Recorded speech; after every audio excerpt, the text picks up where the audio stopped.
আমরা যে বিষয়গুলো নিয়ে অনুরোধ করেছি সেন্ট্রাল ব্যাংকে সেটা হচ্ছে, দেখুন যে ইন্টারেস্ট রেট বাড়লে এসএমইগুলোর জন্য আসলে ঋণের প্রবাহের সমস্যা হয়, একই সাথে ইন্টারেস্ট রেটও বেড়ে যাওয়া, এটাতে সুদের চাপ বাড়ে। তো এই পার্সপেক্টিভে আমরা যেটা বাংলাদেশ ব্যাংককে অনুরোধ করেছি যে যদি বাংলাদেশ ব্যাংকে যেমন এসএমই অর্থায়নের ক্ষেত্রে অনেকগুলো প্রজেক্ট আছে, যেমন ধরুন প্রি ফান্ডিং আছে, পোস্ট ফান্ডিং আছে, ক্রেডিট গ্যারান্টি স্কিম আছে, এই স্কিমগুলো যদি একটু বেগবান করা যায় তাহলে আসলে এটা এসএমইদের জন্য অর্থ সংস্থানের জন্য সুবিধা হবে। এটা ছিল আমাদের প্রাইমারি রিকোয়েস্ট। এটার বাইরেও বিভিন্ন জিনিস নিয়ে কথা হয়েছে, যেমন বৈদেশিক ট্রেড ক্রেডিট কীভাবে আরও সহজ করা যায়, বৈদেশিক ঋণের প্রসেস কীভাবে সহজ করা যায়, ব্যাংকগুলোতে যে ঋণ প্রবাহের যে অন্যান্য যে ব্যারিয়ারগুলো আছে সেগুলো কিভাবে কমানো যায়।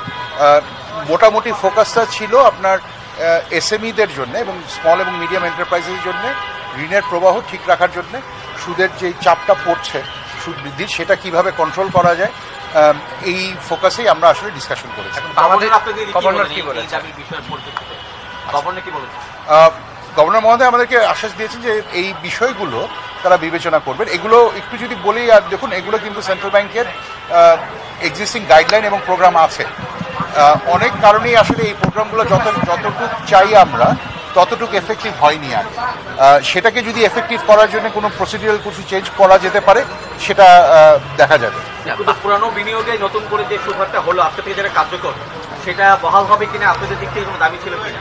সেটা বহাল না করে তো আসলে সেন্ট্রাল ব্যাংক অলরেডি ইনস্ট্রাকশন দিয়ে দিয়েছে না, কিন্তু বাংলাদেশ ব্যাংক তো বলছে যে মূল্যস্ফীতি নিয়ন্ত্রণের জন্যই তারা নীতি সুদহারটা বাড়িয়েছে। জি, সেক্ষেত্রে আপনাদের বক্তব্যটা কি আসলে? দেখুন, মূল্যস্ফীতি নিয়ন্ত্রণের নীতি সুদহার বাড়ানোটা তো আসলে একটা এজ ওল্ড ট্যাকটিক। মানে ম্যাক্রো ইকোনমিক্সের বইতে আসলে প্রথম কথাই বলা আছে যে সুদ নিয়ন্ত্রণ করতে হয়। এটা আমরাও মানি যে আপনি যদি মুদ্রাস্ফীতি নিয়ন্ত্রণ করতে চান, এটা হয়তো একটা সাময়িক সময়ের জন্য এটা করতে হতে পারে। আমরাও যেমন মুদ্রাস্ফীতি যেমন নিয়ন্ত্রণে আসুক, এটা আমরাও চাই। কারণ খরচ তো শুধু যারা ফিক্সড ইনকাম তাদের বাড়ে না, ব্যবসায়ীদের জন্য, আমাদের জন্য ব্যবসা চালাতে গেলেও খরচ বাড়ে, আমাদেরকেও বেতন বাড়াতে হয়। সো এই চাপটা থেকে যে মুদ্রাস্ফীতি কমে আসুক, এটা আমরাও চাই। সেটার জন্য আসলে কষ্ট করতে হবে আমাদের সবাইকে।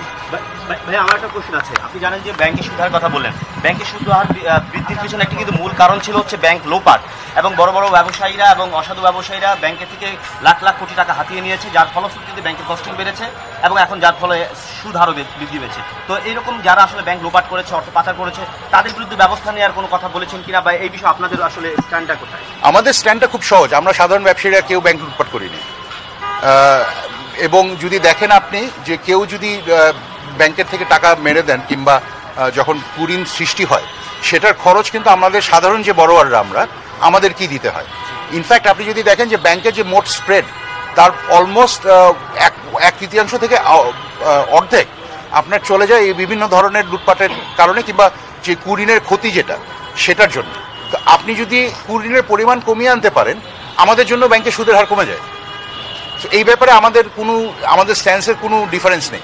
সেন্ট্রাল ব্যাংক যেটা করছেন, এখানে আরেকটা জিনিস মাথায় রাখতে হবে যে ওনারা একটা ডিটেলড প্রসেসে একটা স্ট্যাবিলাইজেশন বজায় রেখে এই জিনিসটা কন্ট্রোল করতে চান। আমরা এটা সাপোর্ট করি। আপনারা বলছেন যে সাধারণ ব্যবসায়ীরা ব্যাংক লুটপাট করেনি, কিন্তু কারা করেছে সেটা আপনারাও জানেন, আমরাও জানি, কিন্তু তাদের কারণে তো ক্ষতিগ্রস্ত হচ্ছেন আপনারা। সেক্ষেত্রে আপনাদের অবস্থানটা কি? সেক্ষেত্রে বাংলাদেশ ব্যাংক যেটা করছে, যে বাংলাদেশ ব্যাংক না, ব্যবসায়ী সংগঠন হিসেবে যারা আমাদের অবস্থান ইজ ভেরি সিম্পল। আমরা তো এদের সাপোর্টার না, আমরা তো সাধারণ ব্যবসায়ী। ব্যাপারটা তাই। আপনারা তো ভুক্তভোগী, সেটা আমরা ভুক্তভোগী। আমরা তো চাই সরকারি ঋণ আদায় করুন। জি, আমাদের জন্য স্পেসিফিক্যালি যে জিনিসটা আমরা চেয়েছি সেটা হচ্ছে যে আমাদের মিডিয়াম এবং স্মল এন্টারপ্রাইজের জন্য দুই ধরনের সাপোর্ট দরকার। এক হচ্ছে ইন্টারেস্ট রেটের চাপটা, সুদের হার বেড়ে যাওয়ার ফলে যে চাপটা তৈরি হবে সেটা কন্টেইন করা। সেকেন্ড হচ্ছে আমাদের যে ঋণের প্রবাহ যেটা, সেটা বজায় রাখা। এই দুটোর জন্যই আমরা যেটা রিকোয়েস্ট করেছি, প্রথমে যেটা বললাম যে আপনার এক হচ্ছে যে সেন্ট্রাল ব্যাংকের যে ক্রেডিট গ্যারান্টি স্কিম, তারপরে এসএমই প্রি ফান্ডিং এবং এসএমই রিফাইন্যান্সিং, এই তিনটা উইন্ডোকে কিভাবে আরও বেগবান করা যায়, সেটা আসলে আমরা মনে করি একটা খুব জরুরি একটা ব্যাপার।